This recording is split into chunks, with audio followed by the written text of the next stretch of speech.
અમદાવાદના રામોલ ન્યૂ મણિનગર વિસ્તારમાં પોલીસે એક હની ટ્રેપ ગેંગનો પર્દાફાશ કર્યો છે।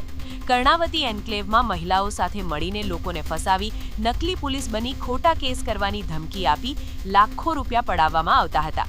ફરિયાદી પાસેથી 20 લાખ રૂપિયાની માંગણી કરી બળજબરીથી પૈસા પડાવનાર ટોળકીના 3 આરોપી ઉપેશ ઉર્ફે કાનો, હિતેન ઉર્ફે બાબુ અને અશફાક શેખને પોલીસે ઝડપી લીધા છે।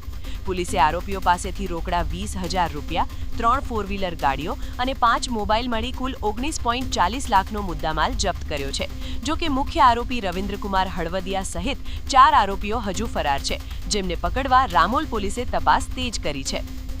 રામોલ પોલીસ સ્ટેશન વિસ્તારમાં ન્યૂ મણિનગરમાં કર્ણાવતી એન્ક્લેવ આવેલું છે। કર્ણાવતી એન્ક્લેવમાં રવિ હળમતિયા કે જે મૂળ મોરબીનો છે તે અને તેની વાઈફ બંને જણા એક ફ્લેટ છેલ્લા 8 મહિનાથી ભાડે રાખેલો હતો અને આ ફ્લેટ ઉપર તે લોકો તેમજ તેમની ગેંગમાં જે સાગરીત હતા ઉપેન ઉર્ફે કાનો સરવૈયા, હિતેન ઉર્ફે બાબુ ચૌહાણ, અરફાક શેખ તેમજ જે અરફાક શેખ છે એની ગર્લફ્રેન્ડ તેમજ જે હિતેન ઉર્ફે બાબુ ચૌહાણ છે તેની માતા અને જે મુખ્ય આરોપી છે રવિ હળમતિયા પોતાની વાઈફ, આ લોકો અવારનવાર સોશિયલ મીડિયાના માધ્યમથી તેમજ ફોન કોલ કરીને કેટલાક જે મોટી ઉંમરના લોકો હોય એ લોકોને આજે પોતાની જે ત્યાં સ્ત્રી હતા એ લોકો જોડે મિત્રતા કેળવવા અને સંબંધ બાંધવા માટે થઈને એ લોકોને રવિચર પાસે અહીંયા બોલાવતા હતા।